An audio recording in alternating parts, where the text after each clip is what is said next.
Buenos días, buenas tardes, buenas noches. Esta vez nos saudando, cumprimentando em espanhol. Bem, não é novidade que a gente adoece por estresse. A gente adoece simplesmente por atravessar momentos de grande estresse físico ou emocional e, de fato, o estresse resulta ser um dos motivos mais comuns para adoecermos. A explicação do complexo processo de adoecermos por estresse é bem extensa e não tenho toda a capacidade que gostaria para explorar o tema de forma científica. Mas, como naturoterapeuta, iridólogo e constelador, posso esboçar uma explicação para mim bem satisfatória e suficiente. Para muitos, estar chateado, depressivo, irritado, preocupado, etc., pode parecer um estado de ânimo que se admite como passageiro e até como normal. Ao fim das contas, todos passamos por momentos em que sentimos algumas destas emoções e ninguém morre por isso, não é verdade? Outras vezes reagimos com veemência, iradamente, impulsivamente ou fazendo um enorme esforço para conter comportamentos que chegam desde o mais profundo de nós, simplesmente porque é da nossa natureza, porque de alguma forma foi o que aprendimos dentro de nossa família. Reagimos assim, mas logo passa, né? Sim, pero não. Nosso organismo é complexo demais e a nossa psique e o leque de possíveis reações emocionais mais complexa ainda. E a toda ação segue uma reação. Por sermos uma pessoa única e complexa, o nosso organismo reage integradamente, como um todo. Tanto às nossas reações internas como aos estímulos externos. Em geral, pequenas emoções não afetam. Mas estímulos e experiências não agem em nós e depois desaparecem. Tanto o corpo físico como a nossa psique possuem memória. Somos seres com história. E como já dizemos outras vezes, somos uma construção que se inicia muito tempo atrás, nos nossos ancestres. Agora, quando finalmente a vida chega a nós, começamos a interferir nela primeiro sem muita consciência e depois com um pouco mais de consciência, até que podemos tomar algumas decisões. Só que tardiamente.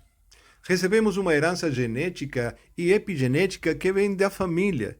Tudo passa pela experiência dos nossos pais e dos nossos avós, do tempo da gestação da mãe, dos afagos, da comunicação e da elaboração de vínculos satisfatórios.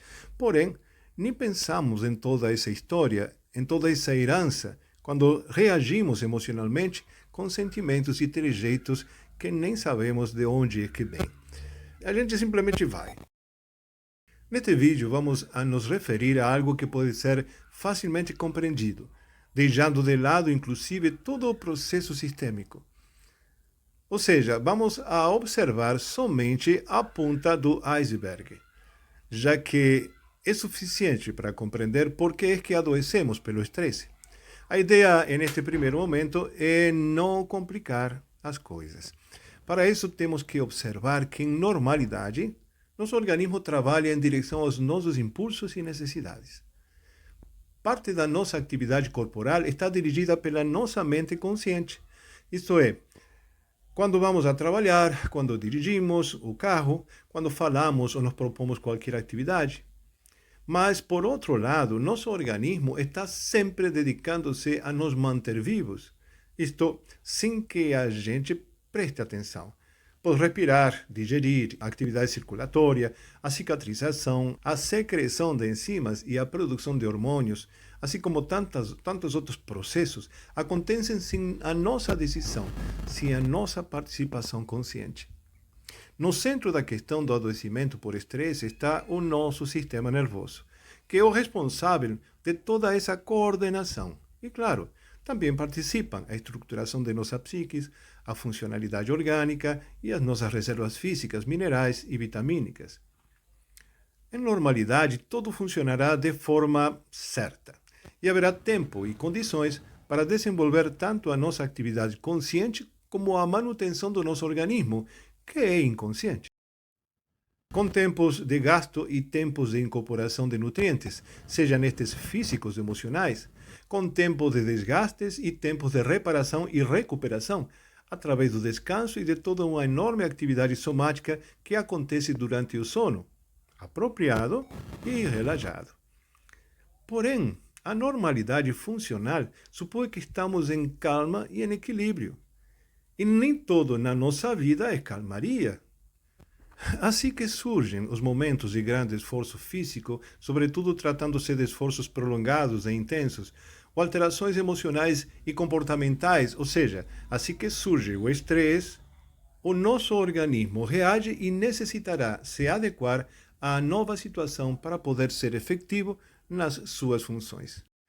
E veja que o estresse pode ser pela hora do almoço, pelo trânsito, por pagar uma conta, porque as pessoas não são como a gente espera que sejam, ou por coisas ainda mais complexas e complicadas.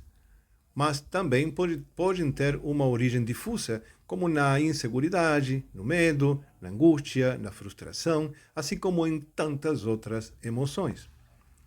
Você sabe que até por amor a gente se estressa. E que classe de amor é esse que gera estresse e emoções de desamor? De todas as formas, não podemos considerar o estresse como sendo uma doença.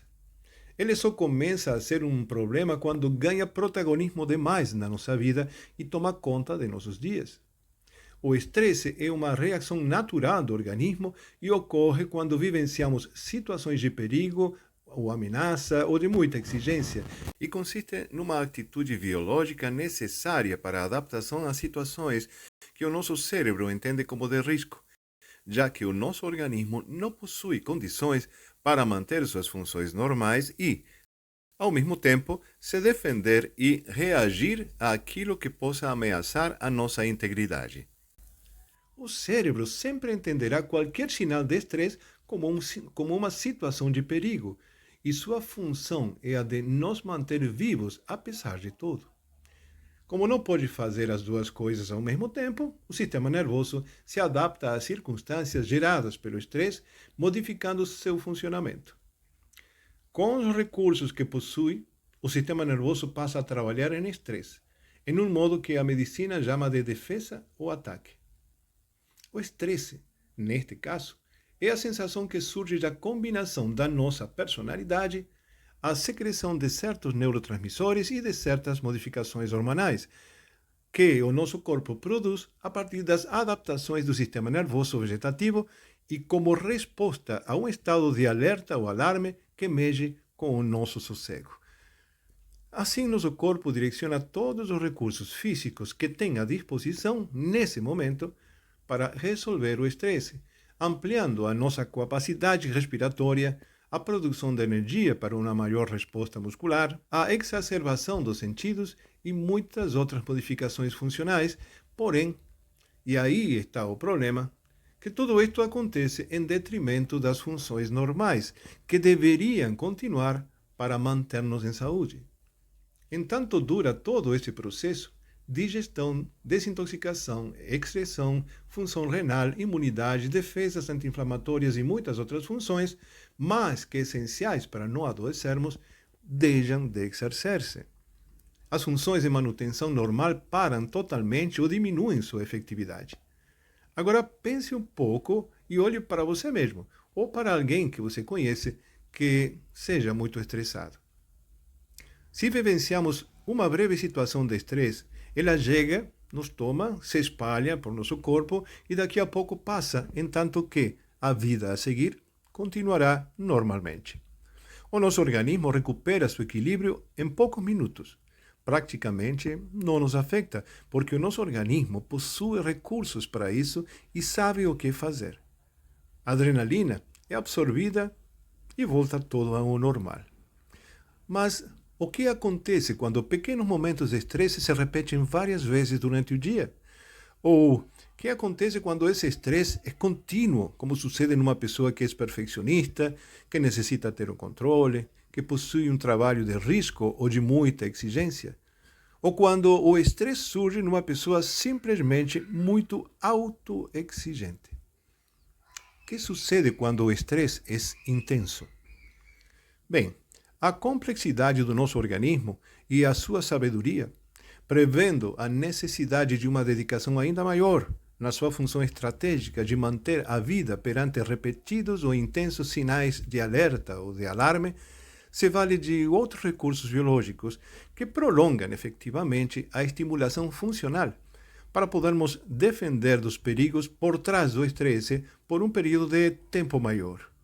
Sob esta estimulação extrema, nosso organismo resiste mais, sim, e também se desgasta muito mais, pois ele se exprime até a lesão para se defender do que aparentemente poderá vir. Apesar de saber o que deve fazer, o desgaste supera as possibilidades de se reequilibrar, e assim abrimos as portas dos estados patológicos. Ou seja, adoecemos. O processo todo de adoecer, a partir do surgimento do estresse, se pode apreciar de forma claríssima no gráfico do Dr. Hammer, autor da Nova Medicina Germânica. Esse que vemos aqui. Entrando numa situação de estresse intenso e prolongado, se produz um desgaste e um desequilíbrio tal que só cuidados e recuperação também prolongados poderão vir a resolver sempre que existam determinadas circunstâncias. No meio de todo este processo, várias e diferentes situações patológicas poderão se instalar no indivíduo, complicando ainda mais a saúde física e emocional. Você não precisa de um vírus e de uma bactéria para adoecer, de uma infecção ou de uma doença com nome e sobrenome. Na realidade, nem precisa de uma alimentação errada. Só necessitará do estresse, da preocupação ou de uma autoexigência em excesso. Depois, o desequilíbrio ou doença toma conta. As situações sistêmicas levam à doença por estes mesmos motivos e, de alguma forma, determinarão o tipo de disfuncionalidade ou doença. A saída das situações de estresse supõe sempre uma oportunidade para que seu organismo possa sair do modo urgência de funcionamento orgânico, funcional e emocional, dando lugar para a retomada das funções metabólicas normais e para o reequilíbrio das reações emocionais e comportamentais que levam ao conflito original. Qual é a sua experiência com o estresse? Pode contar-nos se você quiser. Um grande abraço a todos. Muita luz. Até.